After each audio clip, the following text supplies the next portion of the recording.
தேவாலய திரைச்சீலை மேலிருந்து கீழாக இரண்டாக கிழிந்தது என்பது எதை குறிக்கிறது? தேவாலய திரைச்சீலை மேலிருந்து கீழாக இரண்டாக கிழிந்தது என்பதை எதை குறிக்கிறது? இங்கு நாம் என்ன பார்க்கிறோம் என்றால், இயேசு அந்த ஞானஸ்தானம் எடுக்கும்போது பிதாவாகிய தேவன் சொல்லுகிறார். என்ன சொல்லுகிறார்? இவர் என் நேச குமாரன், இவரில் நான் பிரியமாயிருக்கிறேன். நீர் என்னுடைய நேசகுமாரன், உம்மில் நான் பிரியமாயிருக்கிறேன் தேவன் சொன்னார். ஆனால் இயேசு சிலுவையில் மரித்த போது சிலுவைக்கு முன்பதாக இருந்த 100க்கு அதிபதி, ரோமன் 100க்கு அதிபதி, அவர் என்ன சொல்றாரு? மார்க் 15 அதிகாரம் 39 வசனத்தை நீங்க பார்த்தீங்கன்னா, இவர் மெய்யாகவே தேவனுடைய குமாரன், இவர் மெய்யாகவே தேவனுடைய குமாரன் என்று சொல்லுகிறதை நாம் பார்க்கிறோம். 15:39. அவருக்கு எதிரே நின்ற 100க்கு அதிபதி அவர் இப்படி கூப்பிட்டு ஜீவனை விட்டதை கண்டபோது மெய்யாகவே இந்த மனுஷன் தேவனுடைய குமாரன் என்றார். அல்லேலூயா. சோ ஞானஸ்தானம் எடுக்கும்போது பிதாவாகிய தேவன் இயேசுவை பார்த்து இவரை நேசகுமாரன் என்றார். ஆனால் இயேசு சிலுவையில் தொங்கி ஜீவனை விட்ட போது அந்த 100க்கு அதிபதி என்ன சொல்றாரு? இவர் மெய்யாகவே தேவனுடைய குமாரன், இந்த மனுஷன் மெய்யாகவே தேவனுடைய குமாரன் என்று அறிக்கை செய்ததை நாம் பார்க்கிறோம். தேவாலய திரைச்சீலை மேலிருந்து கீழாக இரண்டாக கிழிந்தது என்பது எதை குறிக்கிறது? கர்த்தருக்கு ஸ்தோத்திரம். எபிரேயர் 10வது அதிகாரம், எல்லாரும் எடுத்துக்கோங்க, முக்கியமான வசனம். எபிரேயர் 10வது அதிகாரம் 19, 20 இந்த வசனங்களை நாம் வாசிப்போம். எபிரேயர் 10, 19, 20. ஆகையால் சகோதரரே, நாம் பரிசுத்த ஸ்தலத்தில் பிரவேசிப்பதற்கு இயேசுவானவர் தமது மாம்சமாகிய திரையின் வழியாய் புதிதும் ஜீவனுமான மார்க்கத்தை நமக்கு உண்டு பண்ணினபடியால் அந்த மார்க்கத்தின் வழியாய் பிரவேசிப்பதற்கு அவருடைய இரத்தத்தினாலே நமக்கு தைரியம் உண்டாயிருக்கிறது. அல்லேலூயா. இந்த வசனம் மிக முக்கியமானது. இங்கு என்ன சொல்லப்பட்டிருக்கிறது? இயேசு கிறிஸ்து சிலுவையிலே மரித்ததன் மூலமாக, இயேசு சிலுவையிலே தனது ஜீவனை விட்டதின் மூலமாக இயேசுவானவர் தமது மாம்சமாகிய திரையின் வழியாய், அல்லேலூயா. அந்த ஜோசப்பஸ் என்ன சொல்லுகிறார்? சமுத்திரம், கடல், நிலம், ஆகாயம், வானம், திரைச்சீலை இரண்டாக கிழிந்தது எதுக்கு அடையாளம்? வானம் கிழிக்கப்பட்டதற்கு அடையாளம்.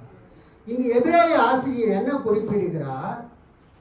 இயேசுவானவர் தமது மாம்சமாகிய திரையின் வழியாய், அல்லேலூயா. அந்த எருசலேம் தேவாலயத்தில் இருந்தது துணியால் செய்யப்பட்ட திரைச்சீலை, அல்லேலூயா. அது வானத்துக்கு அடையாளம், அது கிழிக்கப்பட்டது. இங்க எபிரேய நிருப ஆசிரியர் சொல்றாரு, அங்கிருந்த திரைச்சீலை இயேசுவின் சரீரத்துக்கு அடையாளம், அல்லேலூயா. சோ அந்த பிரதான ஆசாரியன் வருஷத்துக்கு ஒரு தடவை அந்த திரைச்சீலைக்குள்ள போயிட்டு வருவான். ஆனா அந்த திரைச்சீலை பெரிய வெள்ளிக்கிழமை அன்று ரெண்டாக கிழிக்கப்பட்டது, ரெண்டாக பிளவுபட்டது. யார் வேணாலும் உள்ள போயிட்டு வரலாம், அல்லேலூயா. யார் வேணாலும் உள்ள போயிட்டு வரலாம். பழைய ஏற்பாட்டின் காலத்துல அந்த மகா பரிசுத்த ஸ்தலத்துல உடன்படிக்கை பெட்டி இருந்தது. அதற்கு மேல கேருபீன்கள் தங்கள் ரெக்கைகளால் அந்த உடன்படிக்கை பெட்டியை மூடிக்கொண்டு இருந்தது. ஆனா இயேசு கிறிஸ்துவின் காலத்துல அந்த மகா பரிசுத்த ஸ்தலத்துல உடன்படிக்கை பெட்டி இல்லை, கிருபாசனம் இல்லை. ஏன் என்று சொன்னால் 586 கிமு 586 பாபிலோன் தேசத்து ராஜா இந்த யூதேயாவை கைப்பற்றி எருசலேமை அங்கிருந்த மக்களை எல்லாம் சிறைப்பிடித்து பாபிலோனுக்கு சென்றபோது எரேமியாவும் அவனோடு கூட ஒரு சில மக்களும் அவங்க பாபிலோனுக்கு போகாமல் அவங்க எகிப்துக்கு தப்பி ஓடினாங்க. அப்போ என்ன நடந்தது?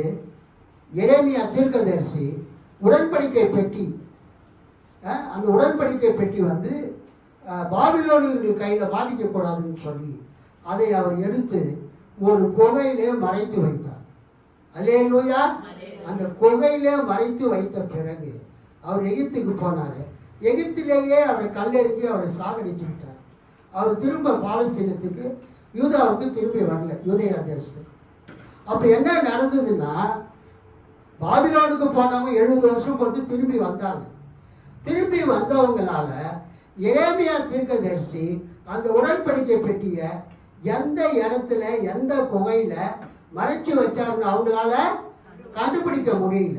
அதனால அவங்க என்ன பண்ணாங்கன்னா, அந்த செகண்ட் டெம்பிள், 2வது தேவாலயத்தை அவங்க கட்டி பிரதிஷ்டை பண்ணும்போது அந்த மகா பரிசுத்த ஸ்தலத்துக்குள்ள எந்த பெட்டியும் அவங்க வைக்கவே இல்லை. அது வெறுமையாகவே இருந்தது. அதுக்கு என்ன அர்த்தம்னா, அந்த இடத்துல கர்த்தர் இருந்தார். அல்லேலூயா. God was there. Only empty space was there. அந்த மகா பரிசுத்த ஸ்தலத்துக்குள்ள வேற எதுவுமே இல்லை, கர்த்தர் தான் அங்கே இருந்தார். அதை நம்ம என்ன பண்ண வேண்டும்? அதை நாம் புரிந்து கொள்ள வேண்டும். ஸோ இந்த எபிரேய நிருப ஆசிரியர் என்ன சொல்றாரு? இயேசுவானவர் தமது மாம்சமாகிய திரையின் வழியாய், அல்லேலூயா, எருசலேமிலே தேவாலயத்திலே என்ன இருந்தது? திரைச்சீலை இருந்தது. அது கிழிந்தது, கிழிக்கப்பட்டது, ஸ்பிளிட் ஓப்பன். அது பிளக்கப்பட்டு 2ஆக பிரிக்கப்பட்டது. அதன் வழியாக யார் வேணாலும் உள்ள போகலாம், வரலாம். நோ ரெஸ்ட்ரிக்ஷன், அனைவருமே சென்று வரலாம். அதை எபிரேய ஆசிரியர் என்ன சொல்றாரு? இயேசுவானவர் துணியாகிய திரைச்சிலை அப்படின்னு சொல்லாம, இயேசுவானவர் தமது மாம்சமாகிய திரையின் வழியாய் புதிதும் ஜீவனுமான மார்க்கத்தை நமக்கு உண்டாக்கினார். அல்லேலூயா. சோ அங்கு அந்த துணியால் செய்யப்பட்ட திரைச்சீலை இருந்தது, நூலினால் நூற்கப்பட்ட திரைச்சீலை இருந்தது. ஆனா எபிரேய 10:19 இயேசுவானவர் தமது மாம்சமாகிய திரையின் வழியாய் புதிதும் ஜீவனுமான மார்க்கத்தை நமக்கு உண்டாக்கி இருக்கிறார். கைத்தட்டி ஆண்டவரை மகிமைப்படுத்தும். அந்த திரைச்சீலை கிழிந்ததனுடைய மிக முக்கியமான பயன் என்னவென்றால், இயேசு நமக்காக புதிதும் ஜீவனுமான ஒரு மார்க்கத்தை ஏற்படுத்தி இருக்கிறார். இயேசு தனது சிலுவை மரணத்தின் மூலமாக கடவுளிடம் செல்லுவதற்கான புதிதும் ஜீவனுமான ஒரு மார்க்கத்தை ஏற்படுத்தி உள்ளார். 2வது குறிப்பு மத்தேயு 23:38. யாராவது ஒருத்தர் பண்ணுங்க. மத்தேயு 23:38. இதோ உங்கள் வீடு உங்களுக்கு பாழாகி விடப்படும். இதோ உங்கள் வீடு உங்களுக்கு பாழாக்கி விடப்படும். போதும். இதோ உங்கள் வீடு உங்களுக்கு பாழாக்கி விடப்படும். இங்கு உங்கள் வீடு என்பது எருசலேம் தேவாலயத்தை குறிக்கிறது. உங்கள் வீடு என்பது எதை குறிக்கிறது? எருசலேம் தேவாலயத்தை குறிக்கிறது. எருசலேம் தேவாலயம் அழிக்கப்படும் என்பதற்கான ஒரு அடையாளம் தான் தேவாலயத்தின் திரைச்சீலை மேல் தொடங்கி கீழ் வரைக்கும் 2ஆக கிழிந்ததின் பொருள் ஆகும். இயேசு சிலுவையிலே ஜீவனை விட்டபோது அல்லது ஜீவனை விடுவதற்கு முன்பதாக தேவாலயத்தின் திரைச்சீலை 2ஆக கிழிந்ததற்கு என்ன பொருள் என்றால், எருசலேம் தேவாலயம் வருகிற நாட்களில் வருங்காலத்தில் அழிக்கப்படும்.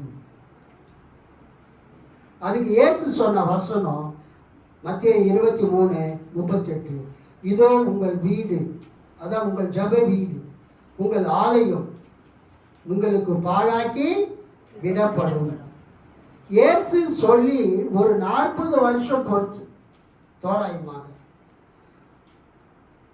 கிபி 67 முதல் கிபி 70 வரைக்கும் யூதர்களுக்கும் ரோமர்களுக்கும் யுத்தம் நடந்தது. ஜூயிஷ் ரோமன் ரிவோல்ட், ரோமர்களுக்கு விரோதமாக யூதர்கள் கிளர்ச்சி செய்தார்கள், போராட்டம் செய்தார்கள். அது ஜூவிஷ் வார், ரோமன் ஜூவிஷ் வார், ஜூவிஷ் ரோமன் வார் என்று கூட அழைக்கப்படுகிறது. கிபி 67 70 வரைக்கும் டைட்டஸ் என்ற கவர்னர், ரோமானிய ஜெனரல், இராணுவ தளபதி, பேரரசனுடைய மகன். அந்த டைட்டஸ் தலைமையில் ரோமர்கள் யூதர்களோடு அவங்க போராடினாங்க, யுத்தம் செய்தாங்க. 3 வருஷம் அந்த சீஜ்னா என்னது? முற்றுகை. எருசலேமை முற்றுகை போட்டு அந்த ரோமர்கள் இந்த யூதர்களோடு அவங்க சண்டை போட்டார்கள், யுத்தம் செய்தார்கள், போர் நடந்தது. அந்த போரில் ரோமர்கள் வெற்றி பெற்றார்கள். யூதர்களுடைய கிளர்ச்சி அடக்கப்பட்டது. ஆயிரக்கணக்கான லட்சக்கணக்கான யூதர்கள் சிலுவையில் அறையப்பட்டார்கள். யூதர்கள் எருசலேமை விட்டு உலகத்தின் பல நாடுகளுக்கும் சிதறடிக்கப்பட்டார்கள். கிபி 70 எருசலேம் நகரமும் அங்கே இருந்த தேவாலயமும் தீத்து ராயனால் அழிக்கப்பட்டது. இயேசுவின் மரணத்தால் யூத தேவாலயத்தின் மீதும் யூத மக்கள் மீதும் கடவுளின் தண்டனை தீர்ப்பு வரும் என்று இயேசுவால் சொல்லப்பட்ட அந்த தீர்க்க தரிசனம் இங்கே நிறைவேறியது. இயேசு என்ன சொல்றாரு? 23:30 என்ன சொல்றாரு? இப்ப படிச்சீங்களா? உங்கள் வீடு, ஆமா, மத்தேயு 23:38, இதோ உங்கள் வீடு உங்களுக்கு பாழாக்கி விடப்படும். எருசலேம் தேவாலயமும் எருசலேம் பட்டணமும் தீத்து ராயனுடைய அந்த ரோம படையினால அழிக்கப்பட்டது, பாழாக்கப்பட்டது, மண்மேடாக்கப்பட்டது. அதுக்கு அடையாளமாக 40 வருஷத்துக்கு முன்னால இயேசு அதை தீர்க்க தரிசனமாக சொன்னார். 3வது, இந்த தேவாலய திரைச்சீலை கிழிந்ததினால் முக்கியத்துவம் என்ன? கிழிந்ததில் முக்கியத்துவம் என்ன? இது எதை குறிக்கிறது? இதான் முக்கியமான பாயிண்ட். கிபி 30ஆம் வருஷம் வரைக்கும், 29ஆம் வருஷம் வரைக்கும் கிறிஸ்துவ சபை ஏற்படவில்லை. கிபி 29 அல்லது கிபி 30 இயேசு சிலுவையில் அறையப்பட்டு அடக்கம் பண்ணப்பட்டு 3ஆம் நாள் உயிர்த்தெழுந்து 40 நாள் பொறுத்து பரலோகத்துக்கு போன பிறகு, இயேசு பரலோகத்துக்கு போய் 10வது நாள், இயேசு உயிர்த்தெழுந்த 50வது நாளில், பெந்தேகோஸ்தே நாளில் பரிசுத்த ஆவியானவர் அங்கு கூடியிருந்த 120 பேர் மேலே வந்து இறங்கினார். அல்லேலூயா. கிறிஸ்துவ சபை கிபி 29 அல்லது கிபி 30 பெந்தேகோஸ்தே நாளில் உருவானது. சபை உருவான பிறகு பழைய ஏற்பாடு முடிவிட்டது. சபை உருவான பிறகுன்னு சொல்றதை விட இயேசு சிலுவையில மரித்த பிறகு, தேவாலயத்தின் திரைச்சீலை கிழிக்கப்பட்ட பிறகு பழைய ஏற்பாடு முடிவடைந்தது, புதிய ஏற்பாடு ஆரம்பித்தது. அல்லேலூயா. இயேசுவின் மரணத்தின் மூலம் புதிய சமய நெறி, புதிய வழிபாடு, கிறிஸ்துவ வழிபாடு உதயமாயின. இயேசுவின் மரணத்தின் மூலமாக கிறிஸ்துவ சபை உருவாயிற்று. அல்லேலூயா. அதுக்கு முன்பதாக யூத சபை, யூத சமயம் இருந்தது. இயேசு உயிர்த்தெழுந்த பிறகு கிறிஸ்துவ சபை உருவாயிற்று. ஒரு புதிய சமய நெறி, புதிய வழிபாடு, கிறிஸ்துவ வழிபாடு உதயமாயின என்பதை அந்த திரைச்சீலை கிழிந்தது காட்டுகிறது. இதனால் என்னென்ன காரியங்கள் நடந்தன? பழைய உடன்படிக்கை முற்று பெற்று புதிய உடன்படிக்கை நடைமுறைக்கு வந்தது. அல்லேலூயா. பழைய உடன்படிக்கை முடிந்தது. இயேசு ஏற்படுத்தின புதிய உடன்படிக்கை நடைமுறைக்கு வந்தது.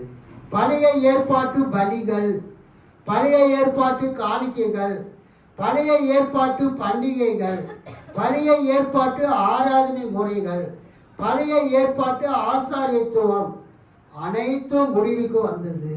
கைகளை தட்டி ஆண்டவரை மகிமைப்படுத்தும். பைபிளில் பழைய ஏற்பாட்டில் யூதர்கள் கொண்டாடின 7 பண்டிகைகள் இருக்குது. ஆனால் இன்னைக்கு கிறிஸ்துவ சபையில் அதை நம்ம கொண்டாடுறோமா? இல்லை. யூதர்கள் கொண்டாடின பண்டிகைகளை கிறிஸ்தவங்க கொண்டாடக்கூடாது. இன்னைக்கு பல கிறிஸ்தவங்க தெரியாமல் அந்த 7 பண்டிகைகளை அவங்க கொண்டாடிட்டு இருக்கிறாங்க. தப்பு. அது இயேசுவின் சிலுவை மரணத்துக்கு பிறகு பழைய ஏற்பாடு முடிவுக்கு வந்தது. பழைய ஏற்பாட்டு பலிகள், பழைய ஏற்பாட்டு காணிக்கைகள், பழைய ஏற்பாட்டு பண்டிகைகள், பழைய ஏற்பாட்டு ஆராதனை முறைகள், பழைய ஏற்பாட்டு ஆசாரியத்துவம் இவை அனைத்தும் முடிவடைந்தது. கிறிஸ்துவ திருச்சபையின் மூலமாக புதிய ஏற்பாட்டு ஊழியம், புதிய ஏற்பாட்டு சபை, புதிய ஏற்பாட்டு ஆராதனை இன்றைக்கு பூமியிலே ஏற்பட்டது. கைகளை தட்டி ஆண்டவரை மகிமைப்படுத்தும். ஆகவே இன்றைக்கு நாம் என்ன அறிந்து கொள்ள வேண்டும்? இயேசு சிலுவையிலே அவர் ஜீவனை விட்ட போது தேவாலயத்தின் திரைச்சீலை 2ஆக கிழிந்தது.